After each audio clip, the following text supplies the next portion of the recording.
Sejam todos bem-vindos aí a mais um episódio do nosso podcast Lucro na Hora Certa, e hoje com um convidado especial aqui, o Thiago Reis, e nós, convidados dele também aqui na Suno, conhecendo um pouco e podendo conectar um pouco mais a cidade, né, a Faria Lima, com o campo também, com o agronegócio. Então, seja bem-vindo aí, sejam todos bem-vindos, mandem também perguntas aqui depois nos comentários, a gente vai respondendo, mas a ideia hoje é simplificar, traduzir muita coisa que às vezes a gente vê no mercado e talvez tem dificuldade de aplicar, ou a gente vê o produtor com um desafio muito grande de crédito, especialmente esse ano, e um risco muito alto, isso eleva o risco do agro, e muitas vezes não tem noção das alternativas.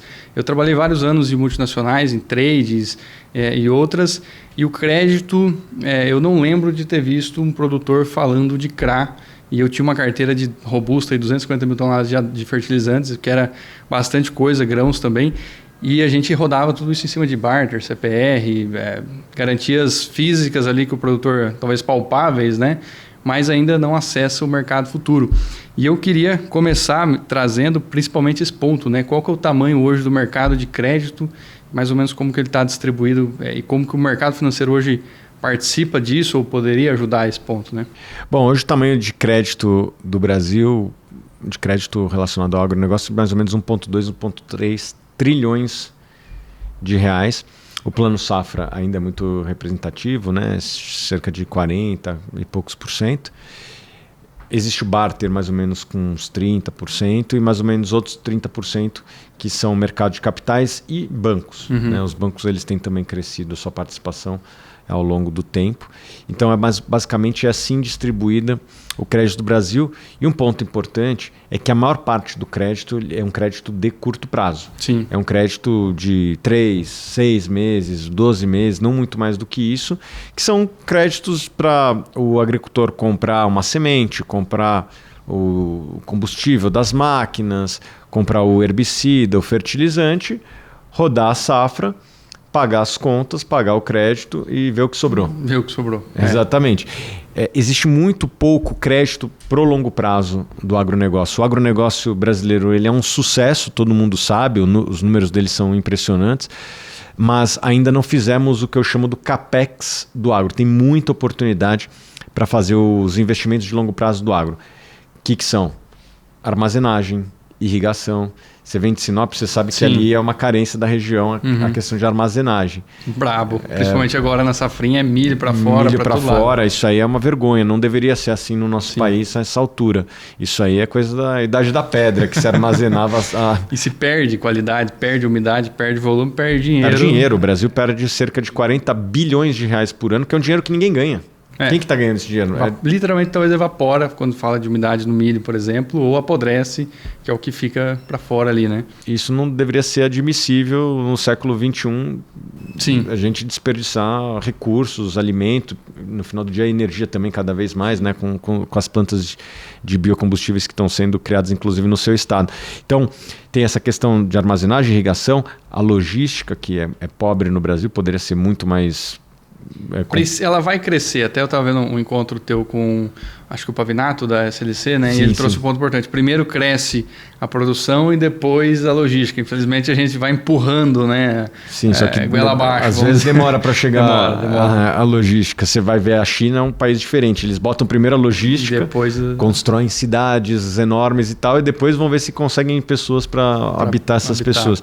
Então o Brasil ele tem essa característica. A nossa infraestrutura ela chega depois da demanda tá explodindo. Aqui em São Paulo, né? Vocês podem ver atrás, estamos em São Paulo, que é uma cidade que tem bastante recurso, e a linha do metrô aqui já nasce cheia de porradaria e tal, porque demora para chegar. Ainda tem menos metrô do que é necessário nessa cidade. Então, se está faltando infraestrutura em São Paulo, no resto do Brasil não é melhor, é pior. Então, tem muita oportunidade para fazer o investimento do CAPEX do agro. Agora, essa palavra é importante para nós aí. Eu tenho um conceito, mas eu queria que você talvez traduzisse para o produtor rural que no dia a dia, quando eu invisto em ações e tudo, quando eu pego lá, por exemplo, o RI da SLC, tem lá, CAPEX, compramos uma fazenda, né? O que é isso para o produtor de maneira mais simples. Legal. Isso aqui é uma linguagem do dia a dia do analista, né? Eu sou analista de investimentos e às vezes a gente vai falando as palavras e tem que lembrar que do outro lado tem pessoas das mais variadas habilidades profissionais e muitas vezes não conhecem esses termos. Existe o OPEX e o CAPEX.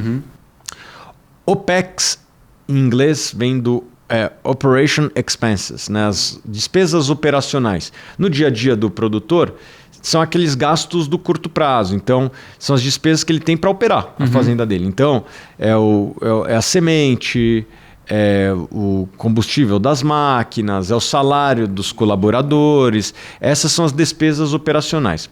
O CAPEX são aqueles investimentos geralmente de longo prazo. Então, máquina, né? A gente está vendo ali um Lego da John Deere ali. Aquilo lá é um CAPEX do agro. Irrigação, armazenagem. Próprio comprar uma outra fazenda né? É um Capital Expenditure, uma despesa de capital que geralmente vai ser depreciado ao longo de vários anos. É legal até ver que, por exemplo, a SLC ela coloca correção de solo dentro do CAPEX, que é uma coisa que eles põem lá. Mas que cada 3, 5 anos ou menos ela vai ter que estar colocando de novo isso no solo, né? Tem sempre zonas cinzentas do que é OPEX, o que é CAPEX, mesmo em outras empresas tradicionais. Vou dar aqui um exemplo. Para uma empresa como a Ambev, os cascos de cerveja... Volta, não volta? É OPEX ou é CAPEX? Porque eles duram alguns anos se ninguém quebrar. Dura para sempre se ninguém quebrar aquilo lá. Só que volta e meia quebra, etc e tal. Então, é OPEX ou é CAPEX? Tem sempre uma discussão, tem umas zonas cinzentas, mas tem coisas que são muito claras. Assim, o salário dos colaboradores é OPEX. Um investimento numa planta de biodiesel é CAPEX. Sim, porque talvez seria errado pensar dessa maneira, mas... Eu poderia trazer como móvel e imóvel ou não? Você pode trazer como coisas que são do curto prazo e do dia a dia da empresa e coisas que vão ser depreciadas ao longo do tempo. E pensando nesses investimentos de longo prazo, a Suno tem o objetivo principal de mediar esse capital para esses investimentos maiores, né? E aí, de novo, né? Quando vai para os termos aí, assusta os produtores do mercado de capitais. E aí entra uma questão de cultura e crença. Eu vou dar um exemplo, mudado principalmente, né? Nos Estados Unidos, o número de investidores é muito maior, 60%, se eu não me engano. Brasil, 5%, estamos melhor? Menos, 3%. Então, fácil, 5 milhões de investidores de 210, então é 2,5%. 2,5%. E eu busquei dados do que o agro, quantos produtores acessam ao mercado, não existe, nem lá nem cá, não tem uma separação tão boa nisso.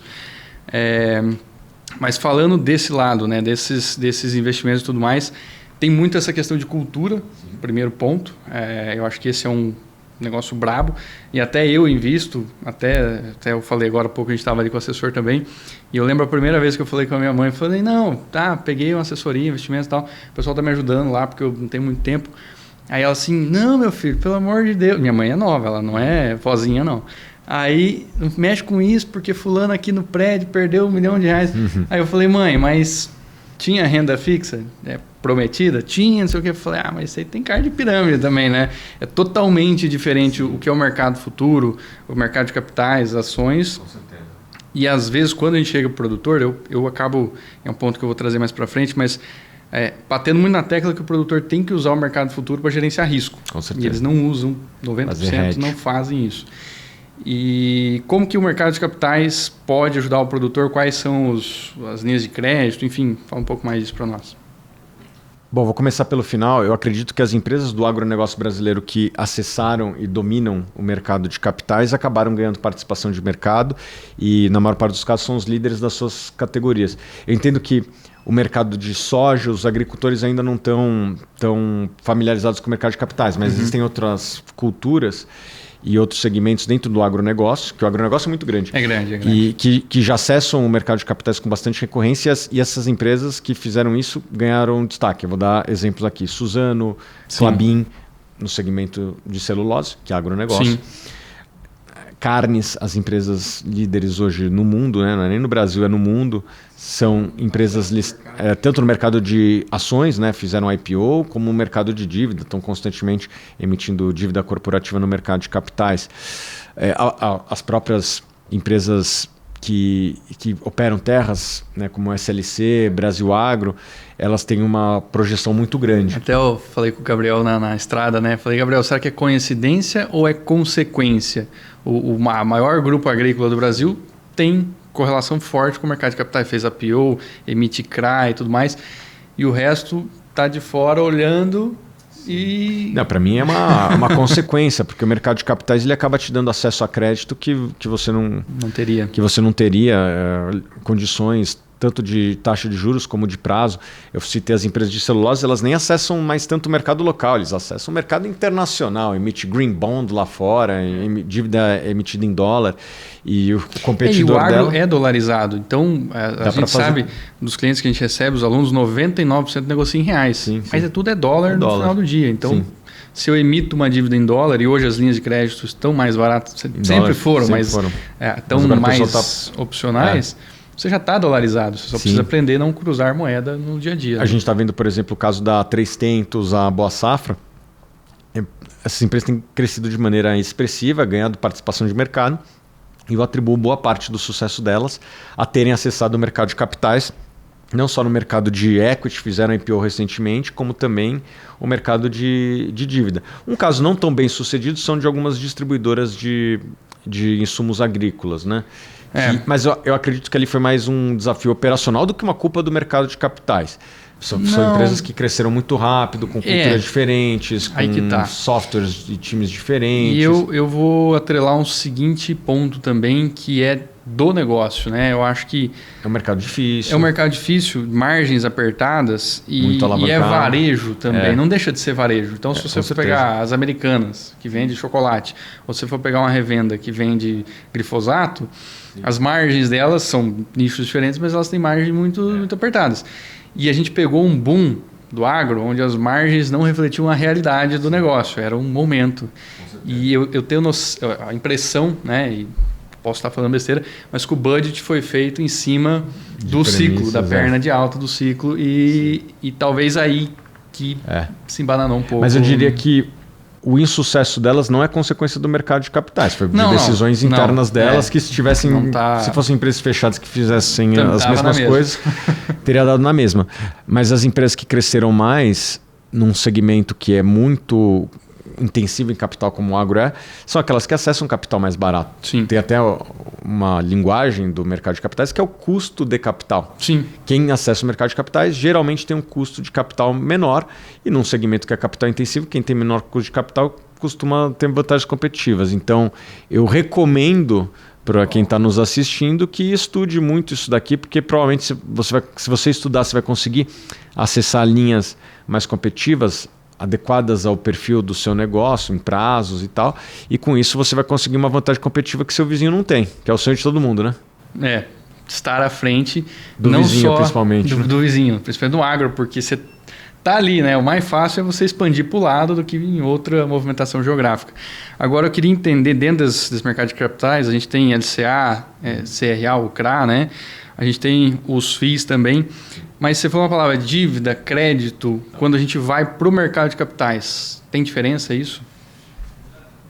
Basicamente, uma empresa ela pode se capitalizar trazendo sócio, né, que é o equity, que a gente chama, ou se capitalizar com dívida. Obviamente que existem siglas diferentes, que tem algumas pequenas diferenças entre elas, mas basicamente são esses dois caminhos que dá para o agricultor se financiar.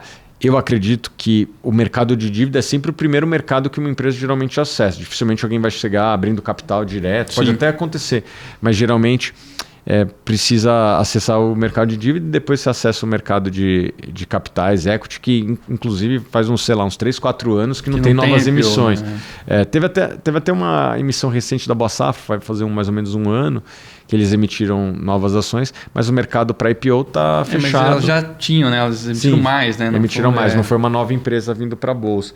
Então, infelizmente, a janela de emissão de ações está fechada, eu acho que isso é ruim para o Brasil, e isso é consequência dos juros altos que afligem o nosso país. Fica difícil, né? E quem investe olha lá, tem 15%. E até o produtor que planta, né? Quando a gente traz para a realidade de margem do produtor, se ele fizesse conta, ele não plantava. Mas a gente sabe que a agricultura estava muito mais ligado com paixão, é um estilo de vida, e até tem uma fase no livro do Jonathan Kingsman, The New Merchant of the Grain, onde eles contam a história das tradings, da COFCO, da Cargill, da Bunge. É um livro bacana para você ler. E ele pergunta para o CEO, se não me engano, da COFCO, posso estar confundindo o CEO aí, mas ele fala assim, você deixaria de ser um trader e viraria um agricultor? Aí ele fala não, porque a agricultura é um mau negócio, pensando no que se produz no ciclo, e é sim um estilo de vida. Então quem está ali está porque gosta do que está fazendo, não porque você está competindo com pessoas que não fazem conta. É sempre difícil entrar num business assim. Exato. E o grande negócio é a valorização imobiliária no final do dia, né? Quem olha para o negócio, sim, é um negócio imobiliário. Cresce é um negócio imobiliário. O giro da cultura em si, ela além do risco, ela entrega uma margem menor no final do dia. Sim, pequena, um lucro pequeno perto do todo que tem de capital. Se você fizer conta, você volta para trás. Exatamente. Até com o outro Gabriel que a gente conversou também, a gente começou a fazer algumas contas de título e coisa, e falou, não, isso não teria lógica. Mas é aquela, né? Você não vê ninguém aposentando, fala, não, vou aposentar e vou abrir uma loja de bebida. Você vê muita gente falando, vou aposentar e vou comprar uma chácara, um sítio, uma fazenda. Então está muito mais ligado ao estilo de vida em si, do que um business em busca de lucro. Eu acho que todo mundo quer lucro, mas muitas vezes está um pouco distante. Embora no Brasil tenha sido um ótimo negócio, né? Existem muitas fortunas que foram construídas em cima disso. Principalmente no seu estado, lá no Mato Grosso. Né? Você vê fazendas de bilhão, teve uma transação recente aí que você deve ter acompanhado de 2 bilhões de reais.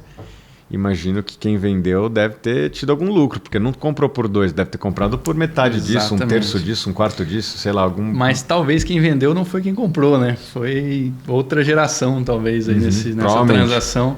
E o lucro vem... Mas poucos negócios valem 2 bilhões de reais, então provavelmente foi um negócio historicamente bom para aquela família. Agora, um ponto que é importante também é qual que é o perfil de produtores que consegue acessar esse mercado de capitais. E fazendo um paralelo do banco e da trading, que fazem o custeio e o barter, que é muito simples. O cara apresenta posto de renda, dá uma garantia de grãos, alienação ao CPR, a CPR está caindo por terra, a alienação está ganhando espaço, versus o que ele precisa fazer para estar dentro do mercado de capitais. O mercado de capitais ele exige um nível de governança que, infelizmente, muitos agricultores ainda não têm. Precisa ter as contas auditadas, precisa... às vezes ter um time que passa uma segurança, porque tem as coisas que são, vamos dizer assim, mais regulatórias e tem as coisas que são mais do feeling de quem empresta crédito. Por exemplo, quero entender quem são os executivos. Será que tem uma dependência muito grande desse empreendedor? Porque se ele for dessa para melhor e essas coisas acontecem, eu emprestei para quem que vai dar a sequência na capacidade produtiva daquele empreendimento? Então, tem as coisas mais óbvias, como por exemplo essa questão de você ter as contas auditadas e obviamente ter um nível de alavancagem menor, porque ninguém quer emprestar para quem está com as dívidas até as tampas, até questões mais subjetivas, assim, tem fundos que são mais especializados em algumas culturas do que outras, mas eu diria que tem que ser auditado. E tem que ter, pelo menos, uma visão de governança, assim, que as pessoas têm que... Cultura de gestão, não tudo na figura do executivo.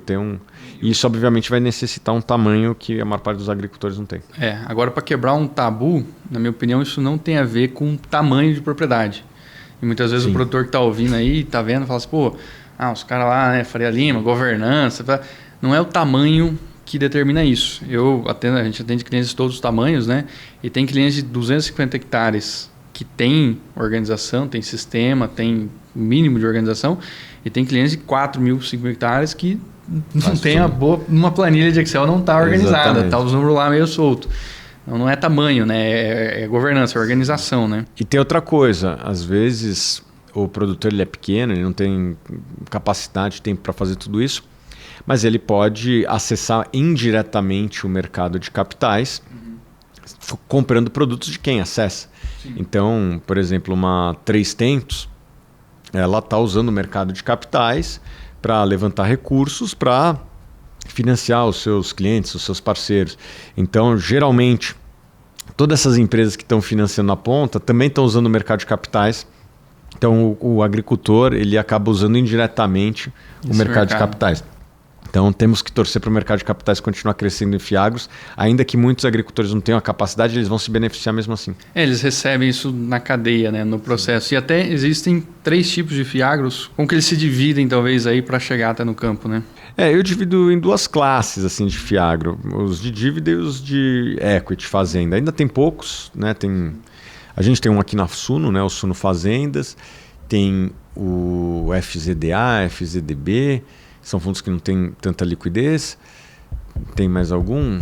Não que vier na minha cabeça agora. Tem a Agro 3, né? Mas ela é uma empresa, né? Mas ela, que querendo ou não, tem um core parecido de desenvolver. Embora não seja na estrutura de Fiagro.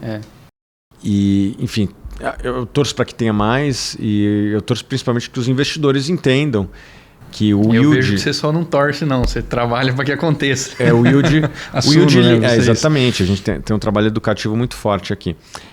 Os investidores, eles têm que entender que o yield de terra não dá para comparar com de um shopping, com o yield é a rentabilidade. A relação entre o quanto que você paga na cota e o quanto você recebe de dividendos. Volta, né? O yield de terras ele é menor, é na casa de 2%, 3%, 4%, dependendo da região, dependendo do momento. Enquanto fundos imobiliários hoje estão pagando 10%, 11%, 12% de ganho mais a inflação.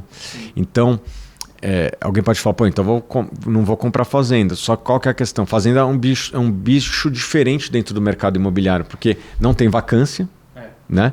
Então... É dolarizado. É quase proibido por lei ter vacância, né? Se ficar parado, alguém ocupa, o governo distribui, né? Exatamente.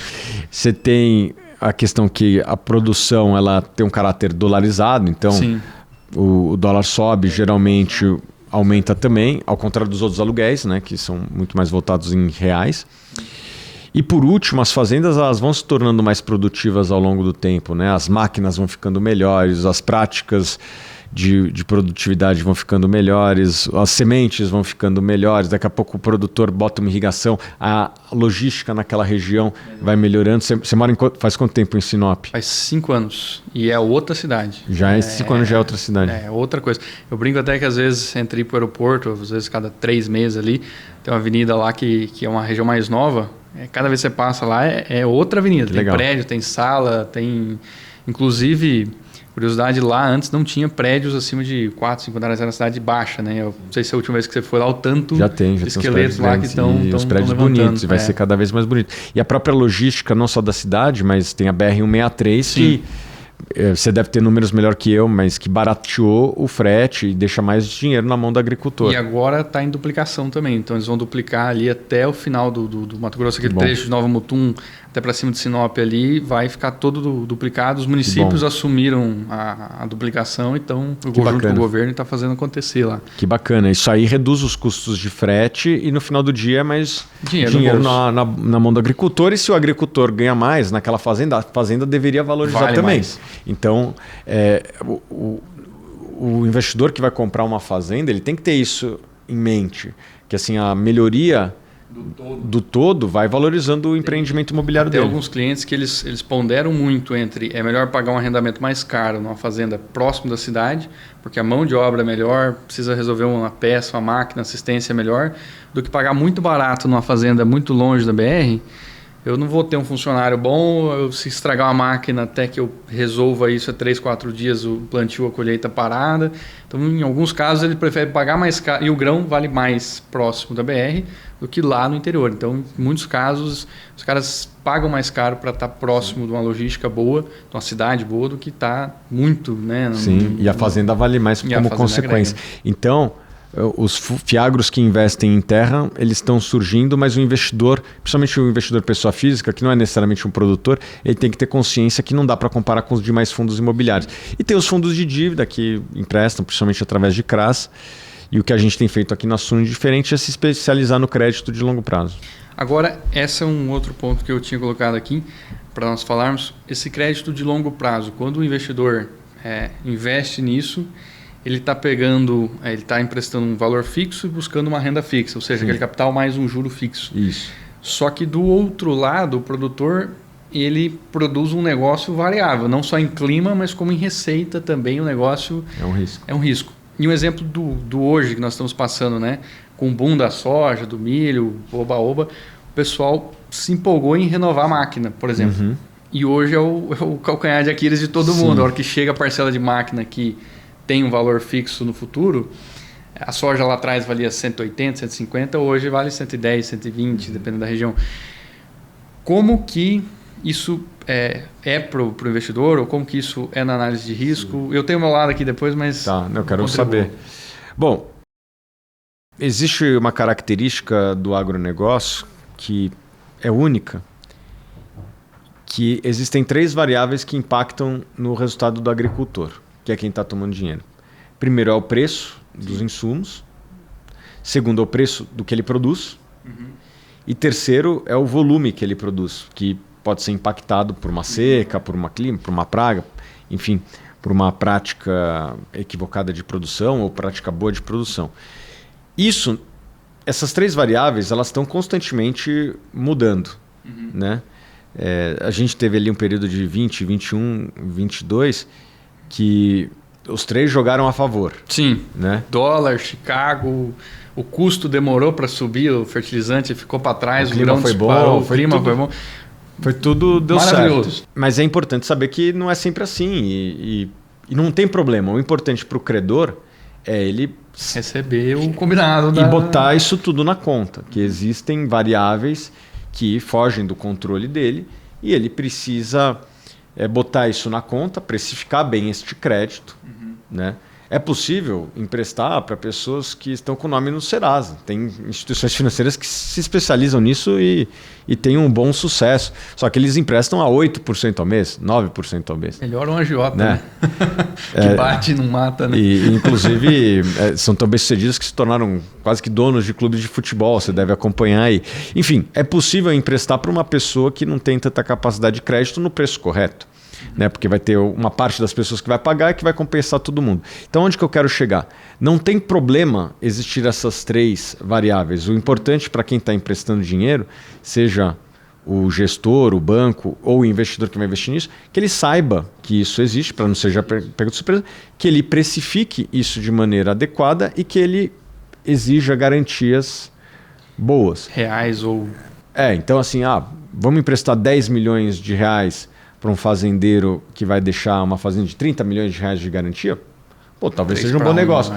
Ainda que não tenha uma produtividade boa, a garantia é tão mais valiosa do que o que ele emprestou, que talvez valha a pena. Então, esse é o trabalho do gestor. A gente sabe que existe altos e baixos, existem essas 3 variáveis que estão constantemente trabalhando. Tem dia que chove, tem dia que não chove. Isso aqui está todo dia mudando as premissas. O importante é que a gente saiba que elas existam, bote isso no preço e exija boas garantias. Se o gestor fizer isso de maneira correta, ao longo do tempo ele vai ter um retorno ajustado ao risco adequado. E para o lado, conectando aí o que tem a ver, por exemplo, a venda na hora certa, que é a nossa empresa, com talvez esse lado do mercado de capitais e do investidor que está pondo dinheiro, um dinheiro X mais uma renda fixa. Então ele espera receber o X mais o juro lá na frente. E o produtor muitas vezes ele olha o preço da commodity e ele olha para trás. Ele talvez não tenha uma leitura tão longa ou ele tem muita crença. Se você pedir para 100 produtor, 110 vai dizer que vai subir a soja e o insumo vai cair, né? Mas o ponto a gente começou a empresa falando assim, não, vamos, com o know-how que eu tinha de mercado, eu falei, vamos trazer momentos de compra, momentos de venda, olhando o custo em sacas, e aí entra a primeira grande sacada do negócio. A moeda do produtor rural é o grão, então ele sempre vai ter que estar convertendo, trazendo isso para sacas, quantos sacas ele precisa. Parece simples, parece que todo mundo fala isso, mas na hora H, o cara está olhando preço de novo e esquece de trazer isso para um indicador, porque se eu vejo só preço, era 150, agora é 180 e tal. Então, isso muda. Eu preciso trazer isso para o indicador que é a minha moeda, que é sacas de soja, sacas de milho, sacas daquilo que eu produzo. E depois, começando a fazer consultoria com os clientes, a gente percebeu assim, existe um desafio muito maior na gestão, que é uma coisa que eu não queria entrar, mas a gente começa a ver qual que é o custo bruto. cara não tem, mas não, aí você começa a mapear, não está tudo ali. Aí aparecem os penduricalhos, qual que é o operacional, tal. E aí divide, isso para o produtor é um desafio, divide o que é custo bruto, o que é custo operacional. A gente simplifica que bruto é o que você enterra e operacional é o que você gasta para operacionalizar a operação. Então é mais fácil de você pôr nessa caixinha. O que sobra a partir dali é margem operacional. Sim. Aí eu posso pensar quanto que eu vou investir. E, porra, sobrou R$600 por hectare. Vou investir 600? Não. Mas o desafio é esse. Muitas vezes ele pega hoje, está sobrando 1.000, ele investe 1.000 e não traz para o indicador ou não tem nem noção. Principalmente o bruto ele conhece, porque ele paga o custeio, ele paga as despesas 30 do 4 e assim por diante. Agora, o operacional ainda é uma grande armadilha. A forma de ponderar isso entre áreas de soja e de milho, depreciação. E até uma conta, como que a gente recomenda para os clientes. Tem a parte contábil, você pega o ativo, a máquina, divide em 10 anos, deprecia ao mês, corrige a inflação e tal, que é o jeito talvez correto de se analisar várias coisas. Mas eu tento mostrar para o produtor uma maneira mais prática do dia a dia dele, o seguinte: quanto você cobra para prestar um serviço para os outros ou quanto você paga pela prestação de serviço. Por mais que a máquina é tua, esse de caixa ele tem que entrar no custo operacional, porque lá na frente, na hora que você for fazer renovação, manutenção, esse caixa ele vai estar disponível ali para você aplicar. E na hora de pagar um investimento de longo prazo, a parcela da máquina que você comprou, isso vai estar, vai ser menos chamada de capital, vai ser menos dinheiro, porque você já está provisionando o custo dessa máquina no longo do prazo. A maioria compra a máquina é minha, não me custa nada, é só a parcela lá na frente. Eu não põe isso na formação de custo para fazer head, para fazer vendas, para fazer provisionamento de caixa. E o último ponto é o tal do fluxo de caixa. Porque a gente pensa assim, se eu colho soja em março, eu vou colher milho em julho, agosto, tem uma diferença ali. Não dá para eu deixar para vender no dia, na semana, no mês, para pagar a parcela do negócio. Parece muito óbvio, talvez até você tenha uma coisa. Mas eu tenho uma pergunta para você. Vai. Você acha que isso tudo é desorganização ou é um auto-engano que os produtores gostam de fazer? Eu vou dizer que é cultural. A geração anterior, a nossa, desbravava, derrubou o mato, construiu o patrimônio. Não fez faculdade. Essa agora já começa quando eu pego os clientes, por exemplo, lá a gente tem uma cliente que planta em Nova Mutum, lá, acho que 2.300 hectares, ela é médica. O pai dela não tem nem ensino médio. Ele faz as contas, que é extremamente inteligente. Agora ela já vem com uma leitura do que é conta, o que é custo, onde é que eu aloco as coisas. Então entra uma parte de culturas e geração que vai evoluir. Acho que isso é o ponto, a gente está caminhando para um lugar melhor. Mas tem muito disso, de desorganização mesmo e falta de ver a fazenda como um negócio. Ver como... O que é CAPEX? Né? Isso é importante para eu tomar uma decisão se eu compro uma máquina ou se eu alugo uma máquina.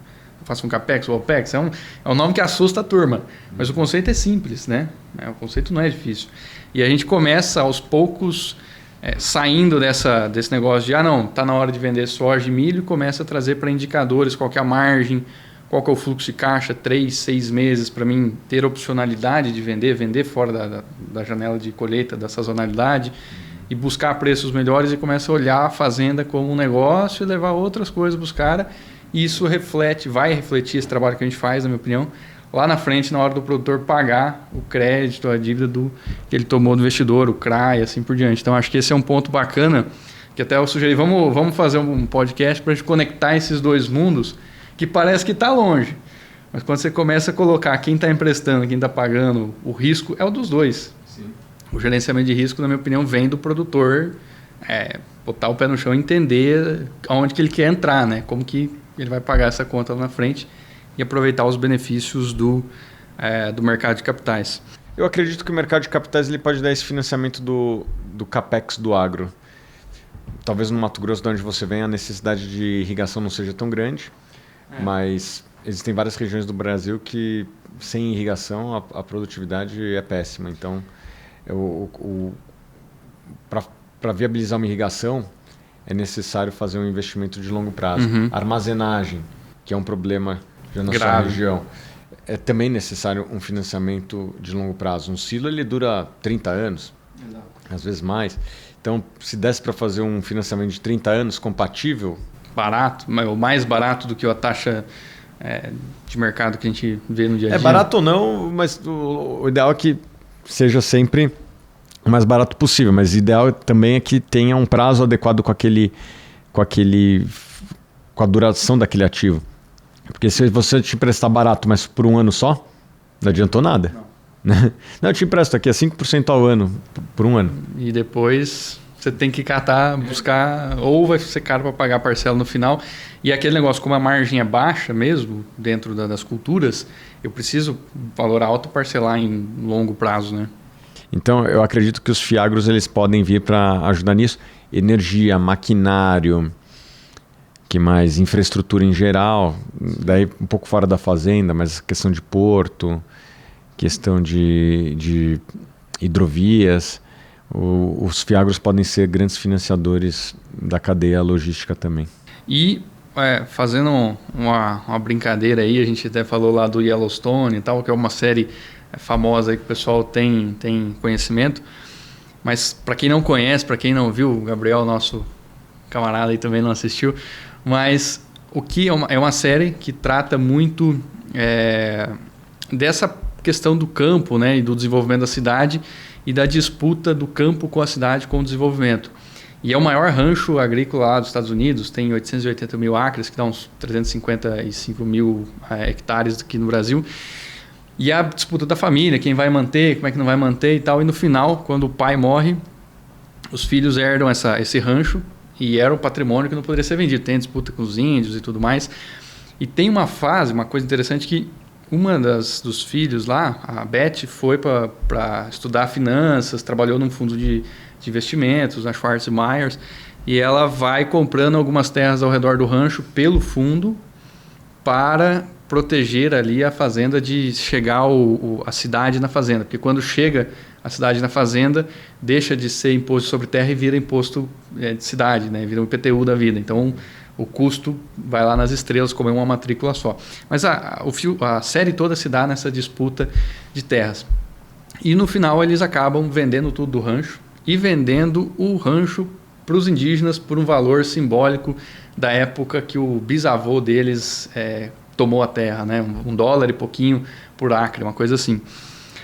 Olhando esse cenário, né, e pensando que os fundos agro no Brasil são muito novos, mas pensando nessa questão de sucessão, nessa questão de patrimônio, de proteger patrimônio, faz sentido os fundos agro, as fazendas estarem dentro do FIAGRO, ou seria, no caso lá do Yellowstone, uma alternativa para eles colocar num fundo, vender cotas e manter o rancho sem ter que perder ele da família, ou sem ter que perder esse legado, né?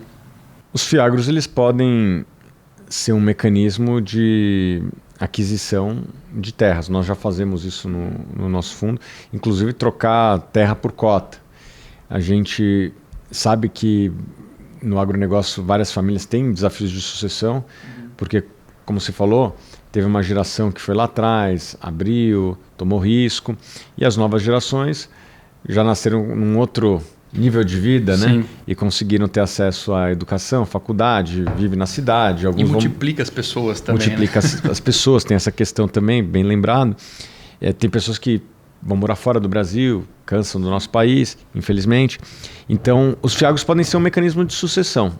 Então, imagina uma família que tenha 3 herdeiros, né? O pai, a mãe, depois tem mais 3 filhos. E um filho é um médico que veio morar aqui em São Paulo, o outro virou músico e está morando em Nova York, e o outro gosta da fazenda, quer manter. Uma das possibilidades é transfere a fazenda como um todo para um fundo imobiliário e a renda para esse filho que quer produzir, que quer estar lá, se identificar com aquele... E seria um fundo fechado? Pode ser um fundo fechado ou um fundo aberto. Né, dá para fazer os dois.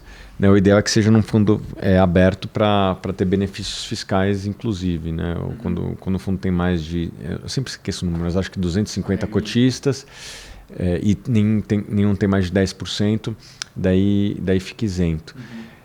Então, daria para... A terra pertenceria a um fundo, mas aquele filho que se identifica com a produção pode fazer um contrato com o fundo e continua cotista do fundo, que dele obviamente ainda, né? que vai ter outras fazendas ali, ele tem que ver se faz sentido para o portfólio dele ser sócio daquela outra fazenda, daquelas outras fazendas que pertencem ao fundo. Mas pode ser um mecanismo de sucessão para as famílias, o uso dos fiagros. Os fiagros podem ser compradores de terra. Talvez como blindar aí o patrimônio legado, manter, né, aquilo. No caso do Yellowstone era manter, não vender nenhum pedacinho, né, não desmembrar a matrícula. Era essa... Não, o que a gente está fazendo aqui, acabei de trazer uma solução que não desmembra. Você compra a fazenda inteira, inclusive dá para botar no contrato coisas do tipo...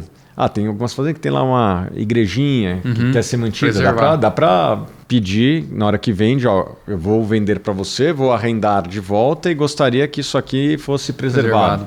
Então dá para botar no contrato, o contrato aceita tudo. E para a gente fechar, como que fica a questão do mercado de capitais, a LCA, o CRA, os próprios fundos e a tal da lei 1303 lá, as taxações dos CRAs, LCA, isso impacta, como que você enxerga que isso impacta o mercado? Ainda existem negociações políticas. Se vai ou não vai. Se vai ou não vai, a gente torce para que não vá. 26, né? Porque, sim, isso é importante a sua pergunta, porque existe um rumor que, principalmente a Receita faz, que o agro ou que os produtos isentos não pagam imposto e que outros pagam. Que você já pagou antes, né? Acho que tem vários pontos de vista aqui. Primeiro, nós temos que não nos comparar com os outros investimentos, mas com os outros nossos competidores globais. No caso do agronegócio brasileiro, quem que é o nosso competidor global? Estados Unidos. De cara, o primeiro, Argentina. Que é altamente subsidiado. Né? Então, existem dados disso, né? A FAO faz um estudo que mostra que o agronegócio do Brasil ele tem um índice de subsídios que é 1/10 dos Estados Unidos. Se você for pegar aqui pela OCDE, a ONU e o IPEA, né? A gente tem a União Europeia com 19,7 de subsídios, China 16,2, Canadá 11,7, Estados Unidos 10,1, Rússia 3,7. Aqui subsídios do governo, né, que impactam aí. E a gente tem Austrália, Chile, antes de nós, Austrália, e aí se você pegar o Brasil 2,6. Mas vale lembrar que o Brasil é o maior exportador de commodities do mundo, então isso pesa nessa conta. Como você falou, a Europa com quase 19 nesse índice e o Brasil com 2. É quase 10 vezes mais que nós. Isso que eu gostaria de ver, esse índice ajustado com as tributações que são cobradas, porque assim, os nossos insumos são mais caros, a nossa mão de obra é a mais cara do mundo. A logística, o custo Brasil é absurdo. O custo Brasil, a gasolina é mega tributada. Então, assim, vamos analisar a tributação como um todo? E daí a gente vai ver que a gente, no máximo, deu um copo de água para quem está no inferno. Né? Isso não vou nem falar dos riscos jurídicos que existem, de aparecer um fiscal lá e falar que tem um problema ambiental e, na verdade, ele só queria achacar. Isso acontece. Às vezes tem um incêndio. Agora, não chove desde maio lá no Mato Grosso. No final de semana passado estava fazendo 41 graus lá. As coisas pegam fogo literalmente sozinhas. Sim, e existem até rumores de que tem gente que joga fogo. O produtor tem o patrimônio dele. 99% vai lá e vai apagar esse fogo e muitas vezes tem até os funcionários, alguém perde a vida lá apagando o incêndio. E aí o cara ainda toma uma multa, sabe? Sim, então assim... É bravo. Quer tirar o copo d'água do cara que está no inferno? Daí ele vai ficar mais no inferno ainda. Talvez ele abandone. E obviamente que isso vai ter impactos no preço dos alimentos. Então, o ponto que eu vejo assim, o pessoal do agro fala assim, vai acabar o crédito no agro. Eu acho que não acaba, mas ele vai ficar mais caro. Isso, com certeza. Todo imposto ele é repassado. Vai ser repassado. Na mão do consumidor final. Né, tem a ministra Janja que fala que quem paga é a empresa e não o consumidor. Eu não acredito nisso. Ficou provado que não é assim. Né? Então, quando a gente aumenta a tributação ao longo da cadeia, vai ser repassado para o consumidor. Isso significa mais inflação nos alimentos, inflação nos combustíveis, que é onde impacta o mais pobre, que tem um percentual maior do seu total de gastos em alimentação. O cara que é rico, classe média alta, ele gasta com alimentos bem pouco da sua renda total. Que ganha, né? O pobre gasta mais. Então, quando você tributa o agronegócio do jeito que querem tributar, quem vai pagar a conta é sempre o mais pobre. Daí basta ver aí o preço do café, o preço do leite, onde que está. Imagino que ninguém está feliz com isso. Não. Mas acho que esse é o ponto, né? Às vezes a gente ouve também lá na ponta, putz, agora vai acabar o crédito. Eu honestamente acho que não acaba, mas ele fica mais caro, o produtor toma um crédito, e aí tem 2 pontos, né? Ou ele vai tomar um crédito mais caro e vai repassar isso, ou ele não vai tomar crédito e vai reduzir o nível de investimento. E vai ficar mais... Dos dois jeitos, na ponta vai pagar mais caro. Sim. Então, além de a gente já ter um subsídio baixo, e vale a pena a gente bater assim, o plano safra 500 e bolinha bilhões. Isso é a maior mentira que tem. O número existe, é um número. Mas aí você começa... O subsídio mesmo é bem menos. Não, exatamente. Você começa a fatiar agricultura familiar, não sei o quê. O que... Aí não, tem a linha, mas aí o cara consegue acessar? Não consegue. Não. Tem então isso o que chega na ponta não é o número da manchete, né? Então, entra governo, sai governo, nunca bate. O número sempre é, tipo, a manchete sempre é maior. É bonita. Mas o Brasil cresce. Esse ano vai fazer 356 milhões de grãos, de toneladas de produção de grãos. O custo esse ano é absurdo. Então, existe esse contraponto. E olhando para o lado do produtor e da gestão de risco, o custeio sair nessa altura do campeonato, que sai no meio do ano, para o cara comprar o insumo para plantar agora em agosto, setembro, qual que é a opcionalidade dele de escolher o preço para comprar barato, a relação de troca ser boa? Ele tá com a faca no pescoço, é pegar ou largar. Então, é um péssimo timing. O plano safra deveria ser um negócio de capex, de 4, 5, ou as linhas deveriam ser de longo prazo e não um negócio...